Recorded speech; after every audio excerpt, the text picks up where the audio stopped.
വേറെ പല കാര്യങ്ങളും ആവശ്യമാണ്. അതെല്ലാം സഹായം അഭ്യർത്ഥിക്കുമ്പോൾ അത് പ്രാർത്ഥനയാവുന്നില്ല, ഇത് സഹായമാണ്. ആ സഹായം അഭ്യർത്ഥിക്കുന്നതിൽ തെറ്റുണ്ടോ? അതിന് തെളിവുണ്ട്.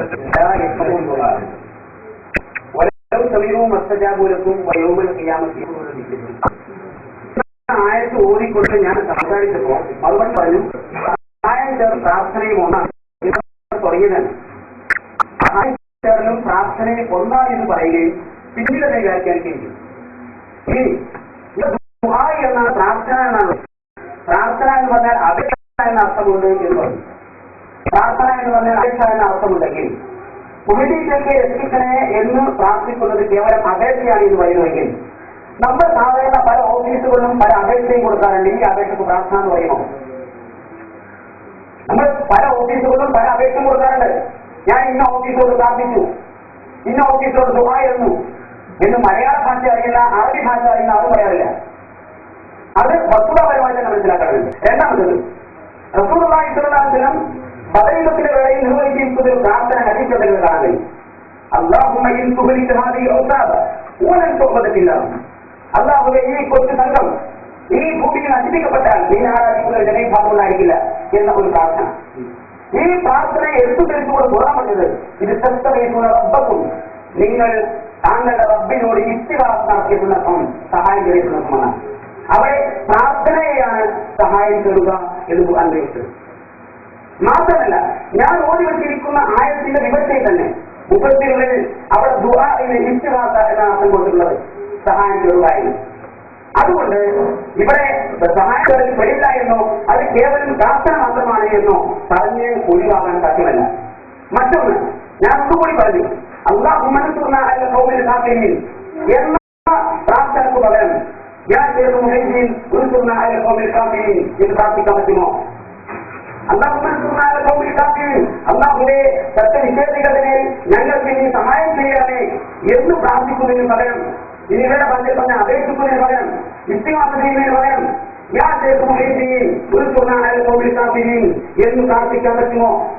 അതാണ് വിഷയം. അതുപോലെ തന്നെ അല്ലാഹുമ്മ അൻസുർ ജുഈസൽ മുസ്ലിമീൻ, മുസ്ലിം സൈന്യത്തെ വിജയിപ്പിക്കാനേ, മുസ്ലിം സൈന്യത്തെ സഹായിക്കാനേ എന്ന് പ്രാർത്ഥിക്കുന്നതിന് പകരം യാ ചെയ്ത മുഹൈദീൻ ഉൻസുർനാ അല്ലെങ്കിൽ ഉൻസുർ ജുഈസൽ മുസ്ലിമീൻ എന്ന് പ്രാർത്ഥിക്കാൻ പറ്റുമോ? ഇതിനും ഉത്തരം കിട്ടാറുണ്ട്. മൂന്നാമതായി ഞാൻ നേരത്തെ ആവർത്തിച്ചതായി വീണ്ടും പറയുന്നു, ഇവിടെ പ്രാർത്ഥനയാകണമെങ്കിൽ, ദുആ ആകണമെങ്കിൽ, പിന്നെ അത് ആരാധനയാകണമെങ്കിൽ അല്ലാഹു അല്ലാത്തവർക്ക് സ്വയം കഴിവുണ്ട് എന്ന് വിശ്വസിക്കുകയോ അല്ലെങ്കിൽ അല്ലാഹു അല്ലാത്തവരുടെ അല്ലാഹുവിന്റെ മക്കളായി എന്ന് വിശ്വസിച്ചെങ്കിൽ മാത്രമേ ഇബാദത്താവുകയുള്ളൂ. ആ ഇബാദത്തിന് ശിർക്കായി എന്ന് തർക്കമില്ല. എന്നാൽ അല്ലാഹു കൊടുത്ത കഴിവുകൊണ്ട്, അല്ലാഹു കൊടുത്ത കറാമത്ത് കൊണ്ട്, അല്ലാഹു കൊടുത്ത മുഖത്ത് കൊണ്ട് സഹായം തരൽ ശിർക്കല്ല എന്ന് മറുപടി പറഞ്ഞു. അല്ല എന്നതിന് വിശുദ്ധ ഖുർആനിൽ നിന്ന് ഒരു രേഖയും ഇതുവരെ നിർദ്ദേശിച്ചിട്ടില്ല എന്നാണ് നമ്മൾ പറയുന്നത്. വിശുദ്ധ ഖുർആനിൽ നിന്ന് അല്ലാഹു കൊടുത്ത കഴിവുകൊണ്ടോ അല്ലാഹു കൊടുത്ത കറാമത്ത് കൊണ്ടോ മുഖത്ത് കൊണ്ടോ സഹായം തരൽ അല്ലെങ്കിൽ വിളിച്ചു പ്രാർത്ഥിക്കൽ അത് ശിർക്കല്ല എന്ന് മാത്രം പറഞ്ഞുകൊണ്ടല്ലാതെ അതിന് തെളിവായി യാതൊന്നും ഇതുവരെയും ഉദ്ധരിച്ചിട്ടില്ല. അതാണ് വിഷയത്തിന്റെ മർമ്മം. അതിനാൽ അല്ലാഹു അല്ലാത്തവരോടുള്ള പ്രാർത്ഥന ഇസ്തിഗാസ അത് മഹാന്മാരോടാവട്ടെ മനുഷ്യരോടാവട്ടെ അല്ലാത്തവരാവട്ടെ അത് ശിർക്കിന്റെ പട്ടികയിലാണ് പെടുക എന്ന് ഞാൻ ഒരു ആയത്തിന്റെ പരിധിയിലാണുള്ളത്. കുറിച്ചുള്ള അവബോധം പോലും അവർക്ക് നഷ്ടപ്പെട്ടതെന്ന് ഞാൻ നൽകിയിട്ടുകയാണ്. കാരണം എന്നോട് ഇപ്പോൾ അധ്യക്ഷൻ ഒരു ചോദ്യം ഉന്നയിച്ചിട്ടില്ല. അല്ലാഹു അല്ലാത്തവരോട് സഹായം ചോദിക്കുന്നതിന് പ്രമാണങ്ങളിൽ വല്ലതും ഉണ്ടോ എന്ന് ഞാൻ ചോദിക്കപ്പെട്ടിട്ടില്ല. ഞങ്ങൾ ചോദിക്കപ്പെട്ടിട്ടില്ല. ചോദിക്കപ്പെടുമ്പോഴാണ് ഞങ്ങൾക്ക് ഉത്തരം കിട്ടേണ്ടത്. ഇബാദത്തിന്റെ പരിധിയിൽ വരാത്ത സഹായാർത്ഥന മഹാത്മാക്കളോട് പറ്റുമോ? അതിന് ഖുർആനിലോ അല്ലെങ്കിൽ മറ്റേതെങ്കിലും പ്രമാണങ്ങളിലോ രേഖപ്പെടുത്തോ എന്നതിനെ കുറിച്ചുള്ള ചോദ്യങ്ങൾ ഉണ്ടായിട്ടില്ല. ചോദ്യങ്ങൾ ഉണ്ടാകുമ്പോൾ മറുപടിയും ഉണ്ടാകും. ഇപ്പോൾ വാസ്തവത്തിൽ താങ്കൾ വേണ്ടത് ഈ ചോദിച്ച ഇപ്പോൾ അധ്യക്ഷൻ താങ്കളോട് ഉന്നയിച്ച ചോദ്യം, ആ ചോദ്യത്തിന്റെ ഉത്തരമാണോ താങ്കൾ പറഞ്ഞിട്ടുള്ളത്? ചോദ്യം ഏതാണ്? മൺമറഞ്ഞ മഹാത്മാക്കളോട് സഹായം ചോദിക്കുന്നത് ശിർക്കാണ് എന്ന് പറയാൻ ഖുർആനിൽ തെളിവുന്നു എന്നാണ്. താങ്കൾ ഓതിയ ആയത്തേതാണ്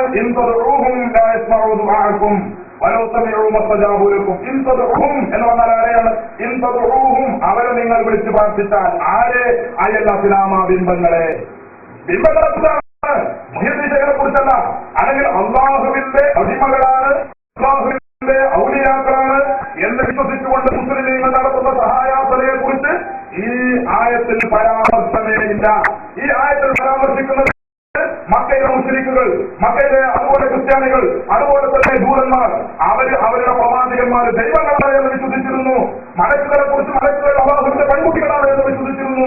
ഈസാ നബി അലൈഹി സ്വലാമിനെ കുറിച്ച് അല്ലാഹുവിന്റെ മകനാണ് എന്ന് വിശ്വസിച്ചിരുന്നു. ഇങ്ങനെ ദൈവങ്ങളാണെന്നും ദൈവീയതയും ആരാധനയും വകവെച്ചു കൊടുത്തുകൊണ്ട് നടത്തിയ ആരാധനയുടെ വഴിയിൽ വരുന്ന പ്രാർത്ഥനയെ കുറിച്ച് സൂചിപ്പിച്ചത്. ഞാൻ സൂചിപ്പിച്ചുവല്ലോ, വിഷയം മറ്റുപടിക്കല്ല, ഞാൻ ശരിക്കും സൂചിപ്പിച്ചു. പ്രാർത്ഥന എന്നതും അപേക്ഷ എന്ന് പറയുന്നതും സഹായാർത്ഥന എന്ന് പറയുന്നതും രണ്ട് രൂപത്തിൽ വിലയിരുത്തപ്പെടേണ്ടതുണ്ട്. രണ്ട് രൂപത്തിൽ വിലയിരുത്തപ്പെടണം. ഒന്ന്, അത് സാങ്കേതിക വിഷയമുണ്ട്. അത് ഭാഷാപരമായ വിഷയം. ഭാഷാപരമായി നോക്കുമ്പോൾ അപേക്ഷയും പ്രാർത്ഥനയും ഒക്കെ ഒന്ന് തന്നെയാണ്. അതേസമയത്ത് ഇസ്ലാമിന്റെ സാങ്കേതിക ഭാഷയിലേക്ക് വരുമ്പോൾ പ്രാർത്ഥനയും ഒന്നല്ല. എന്ന് പറയുന്നത് ആരാധനയുടെ പരിധിയിൽ വരുമ്പോൾ മാത്രമേ അതേക്കുറിച്ച് പ്രാർത്ഥന എന്ന് പറയാറുള്ളൂ. നിഷ്പക്ഷമതികളായ ആരെങ്കിലും ഏതെങ്കിലും കുഞ്ഞി പറയുന്നത് കേട്ടിട്ടുണ്ടോ? ഞാൻ മുഹ്യിദ്ദീനോട് പ്രാർത്ഥിച്ചുവെന്ന്? ഇല്ല. മുഹ്യിദ്ദീനോട് സഹായം എത്തിച്ചുവെന്നേ പറയാറുള്ളൂ. അതേസമയത്ത് പ്രാർത്ഥിച്ചുവെന്ന് പറയും. അതുകൊണ്ടാണ് പ്രാർത്ഥന എന്നത് ദുആ-പര്യായമായി ഉപയോഗിക്കപ്പെടുന്നതാണ്. പ്രാർത്ഥന എന്നത് ആണെങ്കിലോ അത് ഇബാദത്തിന്റെ പരിധിയിൽ വരുന്ന സംഗതിയാണ്. ഇബാദത്തിന്റെ ആരാധനയുടെ പരിധിയിൽ വരുന്ന കാര്യം അതിന് പ്രാർത്ഥന എന്ന് പേരിട്ടാലും ഇസ്തിഗാസ എന്ന് പേരിട്ടാലും മറ്റെന്ത് പേര് നൽകിയാലും അത് ശിർക്ക് തന്നെയാണ്. അതേസമയം ഇത് പ്രാർത്ഥനയുടെ ആരാധനയുടെ പരിധിയിൽ വരുന്നതല്ലെങ്കിൽ അതിന് പേരെന്തിട്ടാലും കുഴപ്പമില്ല. ഇവിടെ നേരത്തെ വായിക്കുകയുണ്ടായി. ചോദ്യരൂപത്തിലാണ് ഉന്നയിച്ചത്. മറുപടി പറയാൻ ബാധ്യതയല്ല.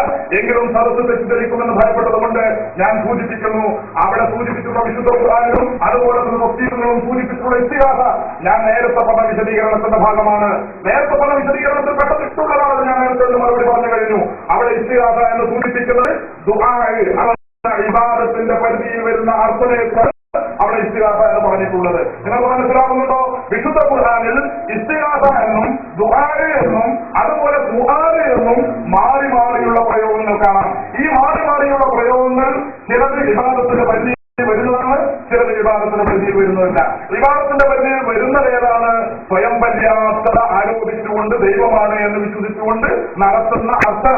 ഞാൻ ആവർത്തിച്ചു പറയുന്നു, അതിന് പേര് ഇസ്തിഗാസ എന്ന് പറഞ്ഞാലും ദുആ എന്ന് പറഞ്ഞാലും അർത്ഥന എന്ന് പറഞ്ഞാലും സഹായാർത്ഥന എന്ന് പറഞ്ഞാലും ഒരു കുഴപ്പമില്ല, എന്ത് പേരും പറയാം. പക്ഷെ വിശ്വാസത്തിനാണ് പ്രസക്തി. വിശ്വാസത്തിനാണ് പ്രസക്തി. ഞാൻ നേരത്തെ പറഞ്ഞല്ലോ, മുഹ്യിദ്ദീനെ രക്ഷിക്കണമേ എന്ന് പറയുന്നു. അതിന് നിങ്ങൾ രക്ഷിക്കണമേ എന്നുള്ളത് ഇസ്തിഗാസ എന്ന് പേരിട്ടോളൂ, അല്ലെങ്കിൽ സഹായാർത്ഥന എന്ന് പേരിട്ടോളൂ. എന്ത് പേരിട്ടാലും അത് ശിർക്കാവുന്ന പോലുണ്ട്, ശിർക്കാകാത്ത പോലുണ്ട്.